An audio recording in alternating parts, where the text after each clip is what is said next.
Hi darlings, ఎలా ఉన్నారు అందరూ? Welcome back to another blog. ఇవాళ మీ టైటిల్ ఆల్రెడీ చూసే ఉంటారు.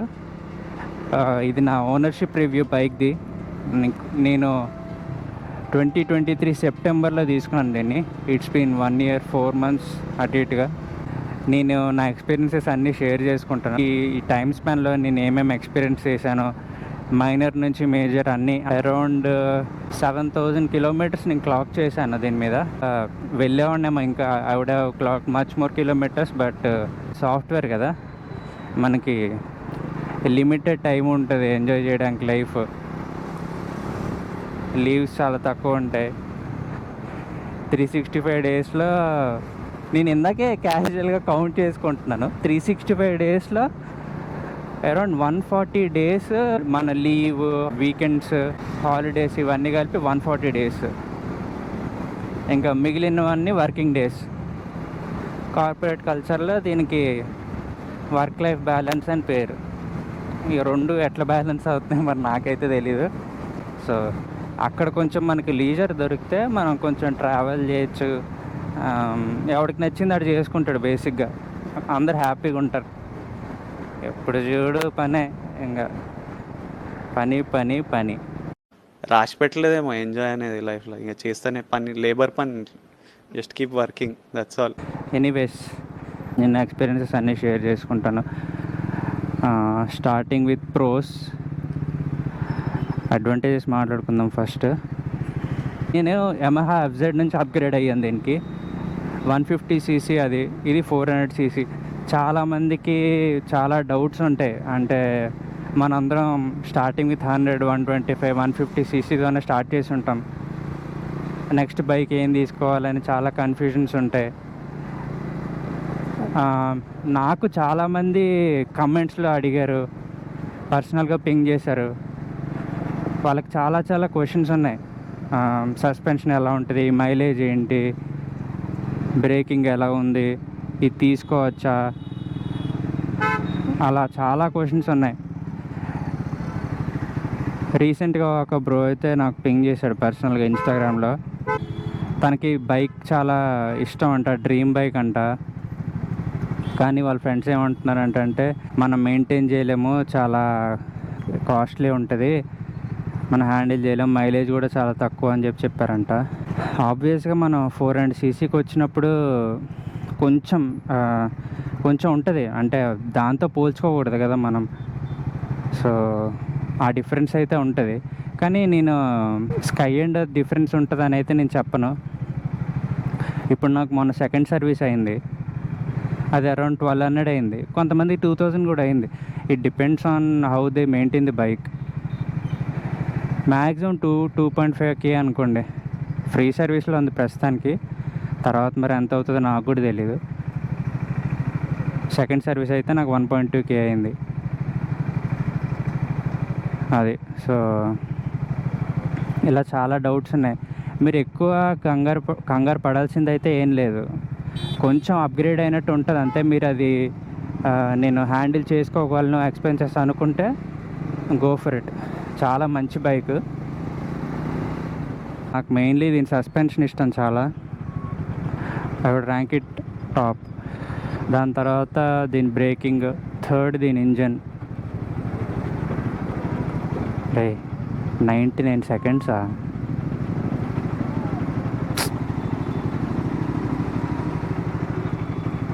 సస్పెన్షన్ చాలా బాగుంటుంది. పిలియన్ ఉన్నా, పిలియన్ లేకపోయినా. పిలియన్ ఉంటే నాకైతే ఇంకా బెటర్ అనిపిస్తుంది. దీని సస్పెన్షన్ బాగుంటుంది, స్టడీగా ఉంటుంది బైక్. చాలా లైట్ వెయిట్ కదా, పిలియన్ ఉంటే బాగుంటుంది. లైట్ వెయిట్ అంటే మీరు ఏదో అనుకున్నారు, కానీ వెయిట్ ఉంటుంది. ఇది బాగానే అలవాటు అవుద్ది కదా, తర్వాత కొంచెం లైట్ అనిపిస్తుంది. దీని బ్రేకింగ్ ఏమో బైబ్రే ఇచ్చారు, బ్రెంబో సబ్సిడరీ కాబట్టి చాలా బాగుంటాయి దీని బ్రేక్స్. మైలేజ్ విషయానికి వస్తే ఇది అరౌండ్ సిటీ రైడ్స్కి నాకు ఒక 26-28 వస్తుంది. హైవేస్కి వెళ్తే 30-32 వస్తుంది. అంటే it depends completely on your riding style. ఒక్కొక్కరికి ఒక్కొక్కటి వస్తుంది. దాన్ని బేస్ చేసుకొని ఇదే వస్తుందని చెప్పలేము. ఏదో విధంగా హెల్ప్ చేద్దామని చెప్పి ఇదిగోండి ఇప్పుడు ఇంజన్ స్టాలింగ్ అయింది నెంబర్ 1. నేను క్లచ్ పట్టుకొని ఉంచాను, ఇంకా దీని గురించి మళ్ళీ మాట్లాడతాను నేను. 400 సీసీ అంటే మిడ్ సెగ్మెంట్కి వచ్చినప్పుడు బైక్స్ ఏమేమి ఉన్నాయి మనకి? హీరో మ్యావరిక్ ఉంది, కేటీఎం ఆర్సీ 390 ఉంది, ఎన్ఎస్ 400 ఉంది, ఆర్ఆర్ 310 ఉంది, మొన్న వచ్చిన హార్లీ డేవిడ్సన్ ఎక్స్ 440 ఉంది, గొరిల్లా వచ్చింది మొన్న రీసెంట్గా. ఇప్పుడు కొన్ని ఆప్షన్స్ ఎక్కువ అయినాయి, కానీ ఒకప్పుడు ఇన్ని ఆప్షన్స్ ఉండేవి కాదు. ఇప్పుడు టఫ్ చూస్ చేసుకోవడం, ఇన్ని ఆప్షన్స్లో బెస్ట్ బైక్ ఏంటి, ఎలా అప్గ్రేడ్ అవ్వాలి, ఏది బెస్ట్ అని. సో అది మీ ఇష్టం. నేను ఇప్పుడు ఇది ఎందుకు చూస్ చేసుకున్నానంటే, నాకు బేసిక్గా ట్రయంఫ్ బ్రాండ్ అంటే నాకు చాలా ఇష్టం. ఎందుకంటే నాకు స్ట్రీట్ ట్రిప్పులు అంటే పిచ్చి. ఇప్పటికి కూడా ఏదైనా వదిలేసుకుంటావా, నీకు ఇష్టమైంది అది ఇస్తామంటే నేను ఇప్పటికే రెడీ. స్ట్రీట్ ట్రిప్పుల కోసం ఏదైనా వదిలేస్తాను, నాకు అంత ఇష్టం స్ట్రీట్ ట్రిప్పులు అంటే. ఏదో రోజు దాన్ని కొనాలి, అది ఇంకా అక్కడితో నేను సెటిల్ అవుతాను. స్ట్రీట్ ట్రిప్పులు కొనాలన్నది నా డ్రీమ్. ఆ డ్రీమ్ ఫుల్ఫిల్ చేసుకునే ప్రాసెస్లో ఇది వచ్చిందనమాట. ఇది వచ్చే ముందు వరకు ట్రయంఫ్ బైక్స్ కనీసం టచ్ చేయాలన్నా కూడా 7-8 lakhs మినిమం. ట్రైడెంట్ 660 అనుకుంటా వాళ్ళది బేస్ వేరియంట్, అంటే అన్నిటికంటే తక్కువ సీసీ ఉన్న ఇంజన్. అది కొనాలనుకున్నా కూడా అప్పట్లో 9 lakhs ఉండేది. 9 ఎక్స్ షోరూమ్ అనేది 9.5 ఉండేది. సో ట్రయంఫ్ అంటే ఒక రెనౌండ్ బ్రాండ్ 3 lakhsకి ఒక బైక్ ఎలా ఇవ్వగలుగుతున్నారు అనేది నాకు చాలా షాకింగ్ అనిపించింది. నేను అసలు కనీసం రివ్యూస్ ఎలా ఉన్నాయి, ఇది అసలు క్లిక్ అయిందా లేదా, ఇవన్నీ ఏం పట్టించుకోలేదు. లాంచ్ అయింది, నేను బైక్ బుక్ చేయాలనుకున్నాను, బుక్ చేస్తాను అంతే. నేను కనీసం వెయిట్ కూడా చేయలే, జస్ట్ వితిన్ ఫ్యూ వీక్స్లో నేను బుక్ చేస్తాను ఇది బైక్. చాలా హ్యాపీగా తీసుకున్నాను దీన్ని. సో ప్రోస్ అయితే నెంబర్ 1 సస్పెన్షన్, 2 బ్రేకింగ్, 3 ఇంజన్. ఇంకా ఈ రైడ్ బై వైర్ ఫీచర్ ఇది చాలా కొత్తగా అనిపిస్తుంది. అంటే not every bike has this.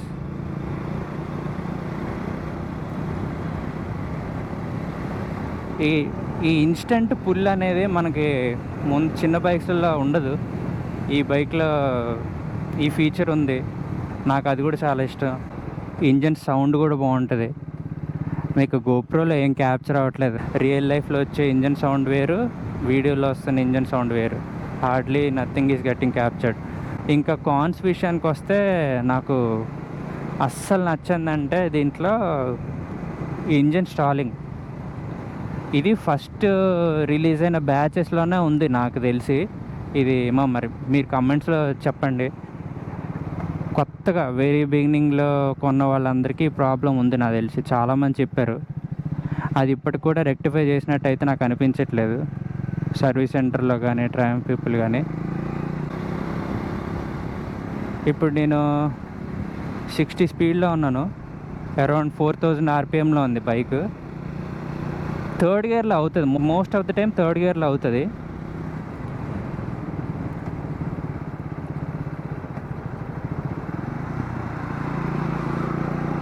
మనం వీడియో చేసేసరికి దీనికి ఎక్కడ లేనిది వస్తుంది. మనం వీడియో చేస్తున్నాం కదా, ఇప్పుడు అవ్వదు ఇది.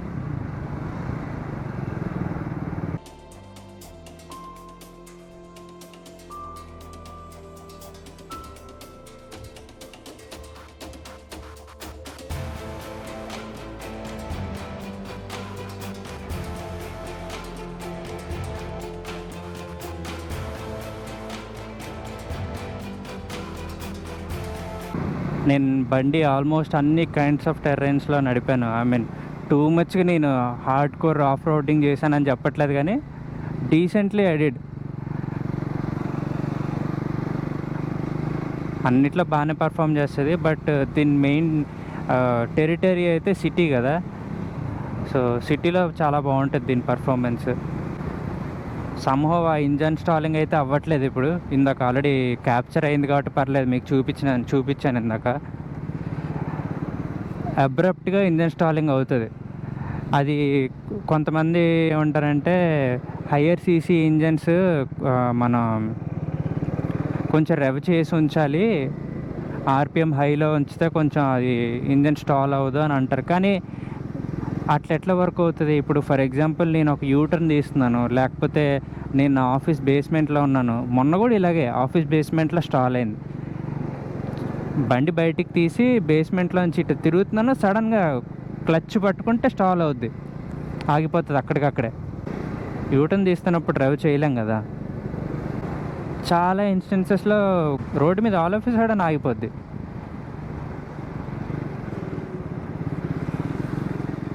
వెనక నుంచి వచ్చే వెహికల్స్ మంచి స్పీడ్లో ఉంటే వాళ్ళకి ఏం అర్థం అవుద్ది ఇదంతా?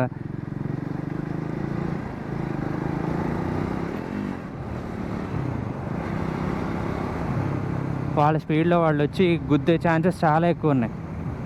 అలా చాలా క్లోజ్ కాల్స్ కూడా అయినాయి. అది చాలా డేంజర్. ఇప్పుడు దాన్ని అంత సీరియస్ ఒక ఇష్యూ ఉంచుకొని బైక్ కన్సిడర్ చేయాలా అంటే ఐఎమ్ లివింగ్ విత్ ఇట్ అంతే. ఇంకా మీ ఇష్టం అది. అన్ని బైక్స్కి ఉందో లేదో నాకు తెలియదు, నా బండికి అయితే ఆ ఇష్యూ ఉంది. అది ఎప్పుడు ఆగుతుందో తెలియదు, క్లచ్ పట్టుకుంటే ఎప్పుడు ఆగుతుందో తెలియదు. బండి నాకు చాలా ఇష్టం, సో నేను ఎలా ఉన్నా అడ్జస్ట్ అవుతున్నాను. మనకు నచ్చితే మనం ఏదైనా చేస్తాం కదా. ఇంకా సెకండ్ కాన్ అంటే ఇంజన్ హీటింగ్. ఇప్పుడు ఇంజన్ హీటింగ్ లేని బైక్ ఏది ఉండదు నన్ను అడిగితే హయ్యర్ సీసీ ఇంజన్స్లో. ఆబ్వియస్గా దేనికైనా ఉంటుంది ఇంజన్ హీటింగ్. కాకపోతే నేను ఇంత హీట్ ఎక్స్పీరియన్స్ చేయడం ఫస్ట్ టైం కాబట్టి నాకు కొత్తగా ఉంది. సమ్మర్స్లో అయితే నాకు ఒక ఇన్స్టెన్స్ గుర్తుంది, బాగా గుర్తుండిపోయింది అది. నేను ఒకసారి బ్యాడ్మింటన్కి వెళ్ళాను మార్నింగ్. కోర్టుకి వెళ్ళి రిటర్న్ అవుతున్నప్పుడు it's around 10 in the morning. అబ్బా ఎంత దుమ్ము లేపుతున్నావురా, ఇటు వెళ్ళబడడం బెస్ట్. మార్నింగ్ 10 అవుతుంది, బండి పార్కింగ్లో ఉండే బయట స్టార్ట్ చేశాను. అసలు చెప్తే నమ్మరు, నేను ఈ గ్రిప్ పట్టుకోలేకపోయాను, అంత వేడిగా ఉంది బండి. ఇంకా ఒక ఫ్యూ మినిట్స్ అలా ముందుకు వెళ్తున్న కొద్దీ ఇంజన్లో నుంచి హీట్ వస్తుంది. నాకు లిటరల్గా నేను ఏదో మంటల్లో పెట్టానేమో కాళ్ళు అనిపించింది, అంత వేడిగా వచ్చింది ఇక్కడ నుంచి. డెఫినెట్గా మనం షూస్ వేసుకోవాల్సిందే, బూట్స్ ఉండాల్సిందే దీనికి. బూట్స్ లేకుండా అయితే సమ్మర్స్లో దీన్ని నడపలేం. Talking only about summers. వింటర్స్లో పర్లేదు, ఇప్పుడు బాగానే ఉంది నాకు. అంతే, ఈ రెండు మేజర్, మిగతా అన్నీ చిన్న చిన్నవి. ఇప్పుడు కొంతమందికి ర్యాట్లింగ్ సౌండ్ వస్తుంది అంటున్నారు సైలెన్సర్ నుంచి. నాకు వస్తుంది దూరం వెళ్ళి వచ్చినప్పుడు. మరి ఆ ర్యాట్లింగ్ సౌండ్ ఎందుకు వస్తుంది అనేది సర్వీస్ పీపుల్ కూడా అర్థం కావట్లేదు. అది వస్తుంది కొద్దిసేపు, వెంటనే అయిపోతుంది. దాంతో నాకేం ప్రాబ్లం లేదు.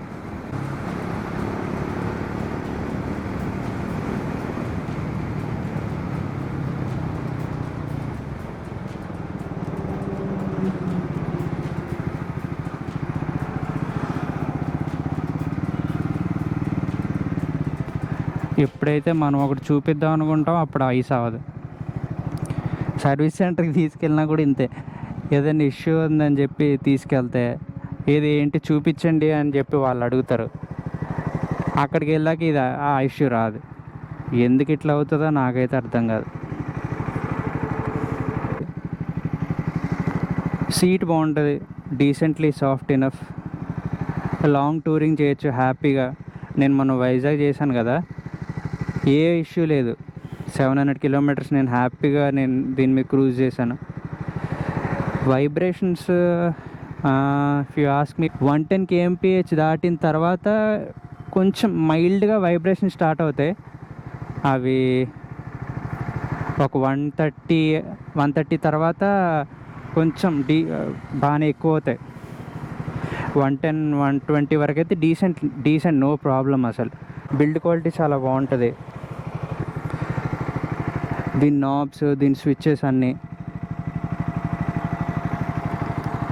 ఇండికేటర్స్లో ఈ లెఫ్ట్ సైడ్ ఇండికేటర్ అనుకుంటా, ఇది మీకు కనిపిస్తుందో లేదో కానీ ఇందులో మాయిశ్చర్ వెళ్ళిపోయి వాటర్ లాగే ఫామ్ అయ్యి ఇందులో ఉండిపోతుంది అనమాట. వాటర్ వాష్కి ఇచ్చినప్పుడు కానీ వర్షం పడినప్పుడు కానీ ఎప్పుడు వాటర్ ఇది అలాగే ఉండిపోతుంది, అది బయటికి రావట్లేదు. ఆ ఇండికేటర్స్ది క్వాలిటీ కూడా అంత గొప్పగా అయితే నాకు అనిపించదు. మీకు ఎంతవరకు వినిపిస్తుందో నాకు తెలియదు కానీ ఇది దీని సైలెన్సర్ సౌండ్.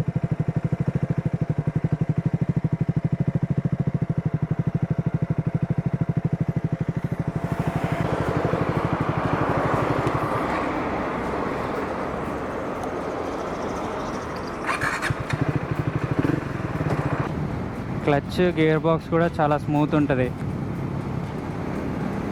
సో నా ఫైనల్ వర్డిక్ట్ అయితే you can happily go for this bike. But too expensive అయిపోద్ది, చాలా కాస్ట్లీ, దీన్ని మెయింటైన్ చేయలేము నా పర్సెప్షన్ మాత్రం కరెక్ట్ కాదు. You can happily effort this. అంటే మైలేజ్ నేను చెప్పాను కదా, మైలేజ్ని దృష్టిలో ఉంచుకొని, సర్వీస్ కాస్ట్ దృష్టిలో ఉంచుకొని ఆ మాత్రం ఖర్చులు మేము పెట్టుకోగలము అనుకుంటే you can go for this. నేను ఏదో విధంగా మీ డౌట్స్ క్లారిఫై చేశాను అనుకుంటున్నాను. మీకు ఇంకేమన్నా డౌట్స్ ఉంటే, నేను అవి క్లారిఫై చేయలేదు, నేను మర్చిపోయాను, నేను చెప్పలేదు అని అనుకుంటే నాకు డెఫినెట్గా కమెంట్ సెక్షన్లో అడగండి. నాకు తెలిసినంత వరకు నేను చెప్తాను. Thank you for the support guys. See you, tata. చెప్పడం మర్చిపోయాను, మీకు వీడియో వాల్యుబుల్ అనిపిస్తే, నచ్చితే డెఫినెట్గా లైక్ చేయండి. ఎందుకంటే మనకి లైక్ చేస్తే యూట్యూబ్ ఎక్కువ మంది చూపిస్తుంది ఆ వీడియోని, మన వరకే పర్మిట్ అవ్వకుండా ఇంకొంతమందికి చూపిస్తుంది, which will be helpful for many more people. ఎవరికో ఒకరికి ఏదో విధంగా హెల్ప్ అయితే అది. సో డెఫినెట్గా లైక్ చేయండి, సబ్స్క్రైబ్ చేసుకోండి. చాలామంది సబ్స్క్రైబ్ చేసుకోవట్లేదు, ప్లీజ్ సబ్స్క్రైబ్ చేసుకోండి, చాలా మోటివేషన్ ఇస్తుంది అది. హైదరాబాద్ టు వైజాగ్ బ్లాగ్ అయితే ఇప్పటికీ కూడా దానికి అదే ట్రాక్షన్ ఉంది. రోజు కమెంట్స్ వస్తుంటే ఆ వ్యూస్ పెరుగుతూనే ఉంది, సబ్స్క్రైబర్ కౌంట్ పెరుగుతూనే ఉంది. I'm really thankful to each and every one. కమెంట్స్లో నేను ఎవరు తెలియకపోయినా కూడా, ఒక స్ట్రేంజర్ అయినా కూడా వాళ్ళు చాలా మంచి కమెంట్స్ పెడుతున్నారు. Like they want me to be very successful. Shriman అన్నతో కంపేర్ చేస్తున్నారు, నెక్స్ట్ శ్రీమాన్ అవ్వాలని చెప్పి. I'm really happy to see all those comments.